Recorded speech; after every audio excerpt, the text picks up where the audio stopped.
ప్రస్తుతం AP fibre net ఎవరైతే చైర్మన్గా మొన్న ప్రమాణ స్వీకారం చేసిన జీవీ రెడ్డి ఉన్నపళంగా రాజీనామా చేయడం, వెంటనే ఆమోద ముద్ర కూడా చంద్రబాబు గారు తెలపడం, తర్వాత అతను ప్రెస్ మీట్ పెట్టి జరుగుతున్న అవినీతి గురించి, అక్కడ అధికారుల తీరు గురించి కూడా మొత్తం వెళ్ళగక్కే ప్రయత్నం చేశాడు. అసలు ఏంటి అంటే రావడం వెంటనే వెనక్కి వెళ్ళిపోవడం జరిగిన నేపథ్యం ఏంటి? డిబేట్లో ఆయన మీతో కూడా అనేక సందర్భాల్లో కో ప్యానల్ సభ్యుడిగా పాల్గొన్న సందర్భం, ఆయనకి మీకున్న ర్యాపో కానివ్వండి, అసలు అతని మెంటాలిటీ కానివ్వండి, ఎందుకు వెళ్ళిపోవాల్సి వచ్చింది మీ పాయింట్ ఆఫ్ వ్యూలో చెప్పాలంటే ఏం చెప్తారు? జీవీ రెడ్డి గారి గురించి చెప్పాలంటే మాత్రం అసలు నిజంగా వారియర్ అనే చెప్పాలి. ఎందుకంటే సహజంగా కొంతమంది చూస్తూ ఉన్నప్పుడు మనల్ని మనం చూసుకున్నట్టు ఉంటుంది. అవకాశం అంటే మేము ఎలా సిన్సియర్గా జనసేన పార్టీలో మేము పనిచేస్తున్నామో, ఎదుటి పార్టీలో కూడా కొంతమంది ఉంటారు ఆణిముత్యాలు అంటారు. దాంట్లో జీవీ రెడ్డి అనే వ్యక్తి ఒకటి. ఎందుకంటే అధికారంలో ఉన్నప్పుడు రాలేదు, అధికారం కోల్పోయిన తర్వాత టీడీపీ పూర్తిగా అధికారం కోల్పోయి 151 వైఎస్ఆర్సీపీకి వచ్చిన క్రమంలో ఆయన కాంగ్రెస్ నుంచి రాజీనామా చేసి ఆప్షన్ ఉన్నప్పటికీ కూడా వైఎస్ఆర్సీపీలో జాయిన్ అయ్యే ఆప్షన్ రెడీగా ఉండి ఆప్షన్ ఉన్నప్పటికీ కూడా ఆయన టీడీపీలో జాయిన్ అయ్యాడు. ఏది కరెక్ట్గా అప్పుడే ఇంకా అసలు టీడీపీ కనీసం బయటికి కూడా రాలా, ఇంకా పూర్తిగా ఆ ఓటమి నుంచి బయటకు వచ్చే పరిస్థితిలో లేని టైంలో జాయిన్ అయ్యారు. పార్టీని చాలా బలంగా, టీడీపీ పార్టీని చాలా బలంగా ఆయన యొక్క వాయిస్తో నిలబెట్టాడు. చాలా మంచి సబ్జెక్ట్ ఉన్న వ్యక్తి.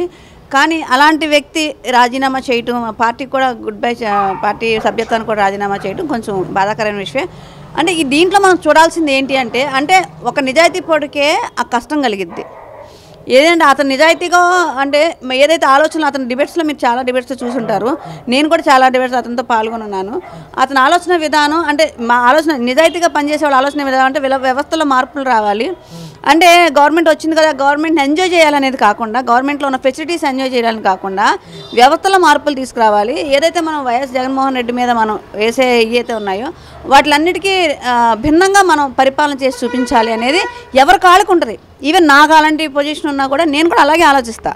కాబట్టి అతను అలాగే వెళ్ళాడు. అతను నీతి నిజాయితీగానే వ్యవస్థలో ఉన్న లోపాలను ఎత్తి చూపే సందర్భాలు అయ్యి మరి కరెక్ట్ అవునో కాదో నాకు తెలియదు. కానీ అంటే అంత ఇదిగా అయితే అది నెగిటివ్ వెళ్తుంది అని చెప్పి మరి ఆయన ఉన్న సిచ్యువేషన్లో ఎందుకు ఆయన బరస్ట్ అయ్యాడో నాకు అర్థం కాలేదు. కానీ వ్యవస్థల లోపాలన్నింటినీ ఎత్తి చూపాడు. అలానే దానివల్ల కొంచెం ఆయన హర్ట్ అయ్యి, ఆయన మాటలకు దేనికి హర్ట్ అయ్యి రాజీనామా చేశాడు. ఇక్కడ మనం అర్థం చేసుకోవాల్సింది ఏంటి అంటే అతను రాజీనామా దేనికి సంకేతం అంటే ఈరోజు రాజ్యాంగబద్ధంగా ఎన్నుకోబడిన నాయకులు ఎవరైతే, ప్రజాప్రతినిధులు ఎవరైతే ఉన్నారో వాళ్ళొక్కళ్ళు నిజాయితీగా మేము వ్యవస్థల్ని బాగు చేస్తాము, లేదంటే సిస్టమ్ని కరెక్ట్గా చేస్తాము ఇవన్నీ చెప్తే కాదు, అధికారులు కూడా పని చేస్తేనే, అధికారులకు కూడా ప్రజల పట్ల నేను చేసే ఐఏఎస్ అంటే ఒక సర్వీస్ చేసే, పబ్లిక్ సర్వీస్ చేసే వ్యక్తికి కూడా పబ్లిక్ మీద ఇది ఉండాలి, ఆ తపన ఉండాలి. నేను జీతం కోసం పనిచేస్తాను లేకపోతే గీతం కోసం పనిచేస్తానని కాకుండా సొసైటీ పట్ల ఆయనకు ఒక మంచి ఇది ఉండాలి, సిస్టమ్ బాగుపడాలి. ఎందుకంటే సిస్టమ్ ఉండేది ఐఏఎస్ చేతుల్లో. సో ఆ సిస్టమ్ మీద ఖచ్చితంగా పట్టు ఉండాలి, ప్రజలందరూ బాగుండాలి అనేది ఒక సామాజిక స్పృహ ఉంటేనే ప్రజాప్రతినిధులు చెప్పిన మాటలన్నిటికీ కూడా విలువ ఉంటుంది. అది కనుక అధికారులు కనుక చెత్త వాళ్ళు అయితే మాత్రం ఖచ్చితంగా ఇలాంటి ఇబ్బందులే వస్తూ ఉంటాయి. చాలా మంచి నాయకులు, మంచి వ్యక్తులను కోల్పోవాల్సి వస్తుంది. ఎందుకంటే భరించలేరు అది. ఇక మనం ఎందుకోసం వచ్చాం, ప్రజలు మనం ఎందుకోసం ఈ స్థాయిగా ఇంత స్థాయి మ్యాండేట్ ఇచ్చారు, మనం ఏం చేస్తున్నాం అనేది ఆత్మపరిశీలన చేసుకునే వాళ్ళు ఎవరు కూడా ఉండలేరు. అంటే ఐఏఎస్ల విషయానికి వస్తే నిజంగా ఐఏఎస్లు ప్రజలకి బాగోగులు చేసే విధంగా పనిచేస్తున్నారంటారు ప్రస్తుతం ఉన్న అయితే? అంటే ఇదివరకు ఉండేవారేమో, మరి ఏదో ఎప్పుడో ఉండేవారని చెప్పుకునే పరిస్థితి ఉండేదేమో. కానీ గత ప్రభుత్వంతో కంపేర్ చేస్తే అంటే గత ప్రభుత్వంలో బాగా మరి దేనికి అలవాటు పడ్డారో, మాటకో భయానికో మరి దేనికి అలవాటు పడ్డారో తెలియదు. కానీ గత ప్రభుత్వం యొక్క తాలూకా యొక్క ఛాయలు ఉంటున్నాయి. అంటే పూర్తి స్థాయిగా అయితే నిర్మూలన అవ్వలా, అవి వాసనలు ఉంటున్నాయి, పూర్తిగా పోలేదు. కానీ చాలా వరకు ప్రక్షాళన చేయడం అయితే జరిగింది. కానీ ఆ ప్రక్షాళన చేసే క్రమంలో ఉండే ఆ కొంతమందితోనే కొన్ని ఇబ్బందులు జరుగుతూ ఉంటున్నాయి. అది ఇప్పుడు ప్రజా దర్బార్ కావచ్చు, జనవాణి కావచ్చు, కొంతమంది అధికారులు చాలా బాగా రెస్పాండ్ అవుతున్నారు. అంటే మేము జనవాణిలో ఏంటంటే ఖచ్చితంగా మా ఎమ్మెల్యే అక్కడ ఏదైతే కూర్చుంటారో ఎమ్మెల్యే స్పాట్లో కొంతవరకన్నా వాళ్ళకి న్యాయం చేయాలనే ఉద్దేశంతో అధికారులతో ఫోన్లో మాట్లాడినప్పుడు కొంతమంది చాలా బాగా రిసీవ్ చేసుకుంటారు, చాలా చక్కగా పంపించండి మేము వాళ్ళకి చేసి పెడతా ఉంటారు. అలాగే వాళ్ళు వెళ్ళి కూడా అక్కడ వాళ్ళకి చేతనైనంత ఇది అవ్వద్దు అని చెప్తారు. కానీ కొంతమంది అసలు అంటే రెస్పాండ్ అయితే అవుతారు, కానీ వాళ్ళ దగ్గర మాత్రం అసలు అంటే ఈ సమస్యతో వచ్చిన వాళ్ళని మాత్రం రిసీవ్ చేసుకోరు, స్పందన ఏముండదు. అది అంటే వాళ్ళు ఏంటి అసలు అధికారులు అన్నప్పుడు జీతం కోసమే కాకుండా వాళ్ళు ఆ సమస్యలతో ఉన్న పాపం వచ్చేవాళ్ళు అందరూ కూడా దిగు మధ్య తరగతికి వాళ్ళు వస్తారు. డబ్బున్నాడు ఎవడు ఎప్పుడు కూడా నాకు నా ఆశ దొబ్బేశారో లేదా నాకు ఇన్ని ఎకరాలు ఇదైందని చెప్పి రాడు. ఎప్పుడైనా సరే చిన్నోడే నలిగిపోతాడు, చిన్నోడే ఆ కాగితాలు పట్టుకొని తిరుగుతూ ఉంటాడు ఆఫీసులు కానీ స్టేషన్ చుట్టూ కానీ కోర్టుల చుట్టూ కానీ. అలాంటి వాళ్ళ విషయంలో వీళ్ళు ప్రత్యేకమైన శ్రద్ధ తీసుకొని వీళ్ళైతే గ్రౌండ్కి వెళ్ళి ఎంఆర్ఓ స్థాయి వీళ్ళందరూ కూడా గ్రౌండ్కి వెళ్ళి అక్కడ ఏం తప్పు జరిగిందని చెప్పని వాళ్ళు ఒక మంచి రిపోర్ట్ ఇస్తే బాగుంటుంది. కానీ ఇప్పుడు అంతా ఎలా అంటే అతను కంప్లైంట్ ఇచ్చాడు అనుకో, దానికి ఊరికే పాత కంప్లైంట్ని బేస్ చేసుకొని కొత్త ఇది రాసేస్తారు. ఓవరాల్గా జీవి రెడ్డి విషయంలో మాత్రం మీలో కూడా కొంత బాధ అయితే ఉంది, కొంచెం ఉంది. ఎందుకంటే నిజాయితీ ఈ యొక్క సంఘటనతోనైనా అధికారుల్లో కొంత భయం కానీ ప్రభుత్వం ఒక రకమైన మార్పు తీసుకొచ్చే ప్రయత్నం ఏమైనా జరిగిద్ది అంటారా? అసలు ఒక్కొక్కసారి అనిపిస్తుంది చంద్రబాబు నాయుడు గారు అంతకుముందు డిక్టేటర్గా ఉండేవారు అధికారుల విషయంగా అని చెప్పాను, ఏదో ఒక 10 సంవత్సరాల క్రితం అనుకుంటా డిక్టేటర్గా ఉండేవారు. అసలు ఎక్కడ కూడా ఎవరిని అసలు అసలు తోక కచ్చేయడం అన్నట్టు ఉండేవారు అని విన్నాము.